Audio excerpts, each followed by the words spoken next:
Well, since the weather's pretty nice today, I decided I'm going to hook the tab up to the truck, haul it on down to the car wash, and then while I'm at it, I figured I might as well go hit the weigh station and get some exact numbers after everything I've done to it.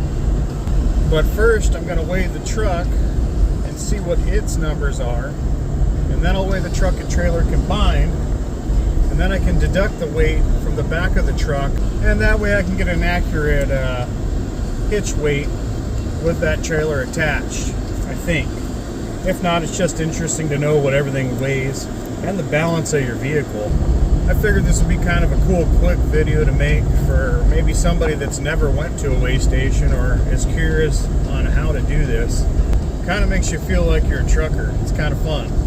You will have to pay a fee at the cat scale. I think it's about 15 bucks. We'll see what it is today. Now the nice thing is this scale is only about 4 miles from my house. So I should only use about a gallon of fuel, which is 8 pounds we can deduct off the total weight.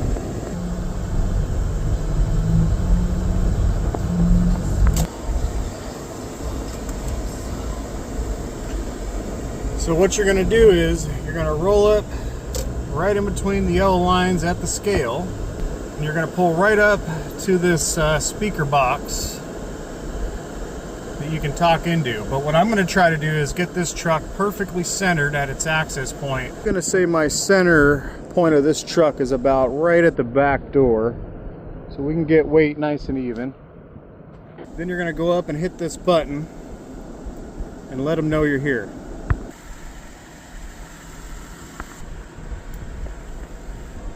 Hello, first weigh or re-weigh? This is going to be first weigh. Okay. Now we weighed the truck at about the midpoint of the truck because I want to know the weight from the front to the rear of the truck. When we come back with the trailer, the truck will be on its own pad and the trailer will have its own pad also. But first, what you got to do is head on inside, give them your info, and get your first slip so you can come back and do a second weigh. And after you go in, you come out, you get a cat slip, and this is how you find out your actual gross vehicle weight rating here. It looks like we are 5,780 pounds on this Tacoma total, and the front's 3,000 and the rear is 2,780. Pretty interesting.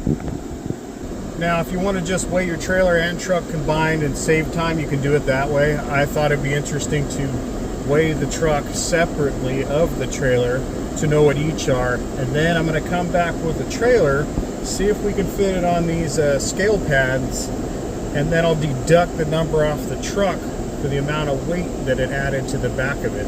Now time to run home real quick and hook up the trailer and head on back. We've got the trailer behind us and we're going to go hit the scale again for the second time. Alright, this may be a little tricky since this trailer is so short. I may have to split the difference here on the truck and the trailer rather than each axle. Alright, we're going to try it right on the column mark here again. Let's see how that works out. Alright, now we got to hit on side and figure out what these numbers are. I don't know if it's going to work. I couldn't fit each section of this truck, front and back, and the trailer on a separate pad. So I don't know if it picked up just the trailer and just the truck. If not, we'll have to do some subtraction on here. Okay, we're back. We're gonna have to do this again, just like I thought. It didn't work because I couldn't get a front axle of the truck, a rear axle of the truck, and the trailer axle all on separate pads. So we're gonna have to do just the truck on one pad and the trailer on a separate pad. So what I was trying to do on all in one shot here was see what the weight difference was on the back of the truck after the trailer was on it. That way I could get a ball hitch weight. But now we'll just get the trailer weight separate from the truck and then kind of figure it out, I guess. Okay, we're gonna try this. We got the truck on one pad, the hitch lined up with that line, and the trailer on a separate pad. All right, third time was a charm, sort of. Okay, that really didn't work out to plan, but I think we got some numbers here we can work with. Okay, so our final stats here. The one on the left is the truck itself. The front of the truck was 3,000 pounds. The rear of the truck was 2,780 for a combined weight of 5,780. Now we had to weigh that kind of weird. The truck itself plus the trailer tongue weight on the back of the truck came out to 6,060 pounds. The trailer itself was 2,120. Gross of the combined trailer and truck came out to 8,180 pounds. So, in theory, if we subtract 5,780 from the 6,060, that means we ended up with a weight transfer from the trailer to the ball of 280 pounds on the back of this truck. Now, I'm not 100% sure if that is the correct way of getting that number, but pretty interesting to see. I've done this one other time when I bought the tab at first, and I didn't have the tab totally filled up with water. And on this trip is kind of where my final setup is as far as the tongue boxes, battery size, weight, extra stuff in there. And of course, my truck is a 2019 TRD off-road Tacoma with the crew cab and a short bed.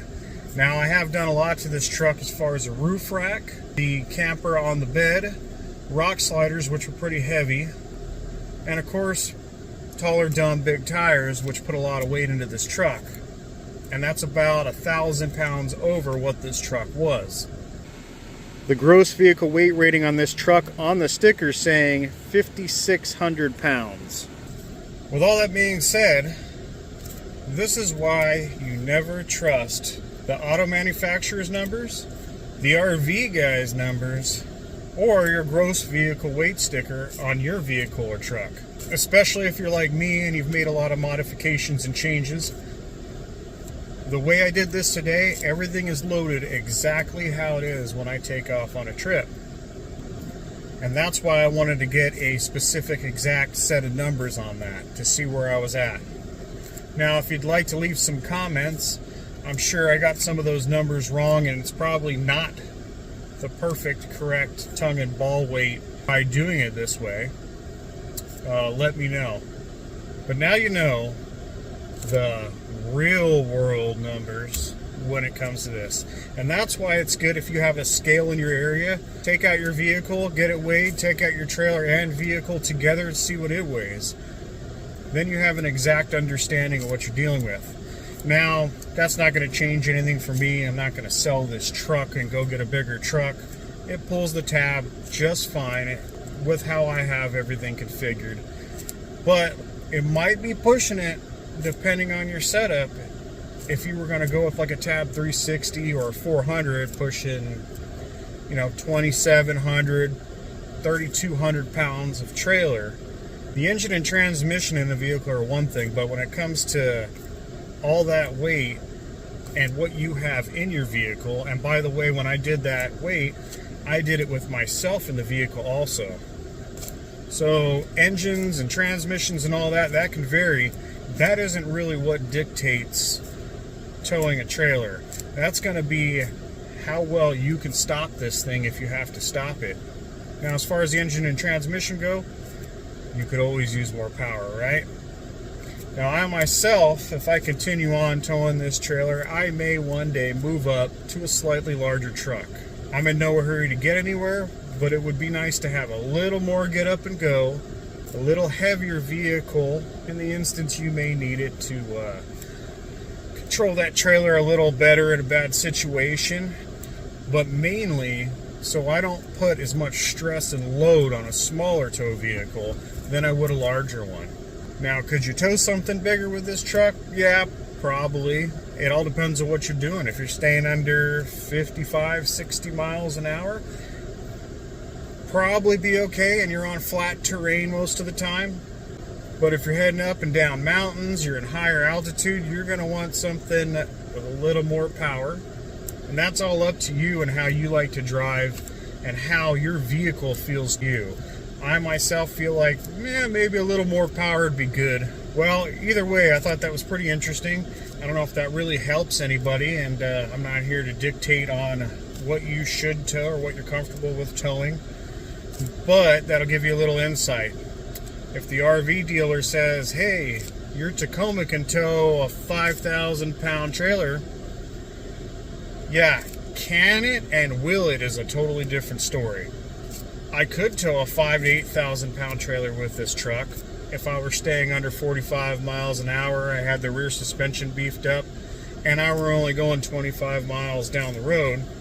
But the reality is, it's probably better to have a little bit beefier tow vehicle and a little lighter trailer to make things feel a whole lot better.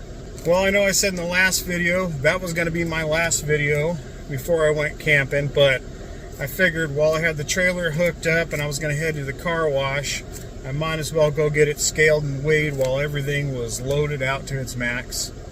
If you have any comments or suggestions on that, go ahead and leave them. I'm not an expert when it comes to gross vehicle weight ratings, and I might have had my math off just a pinch while I was sitting here babbling on as usual. So let me know what you think on that. And yes, this is the last video before I actually go camping. So see you all in a few days.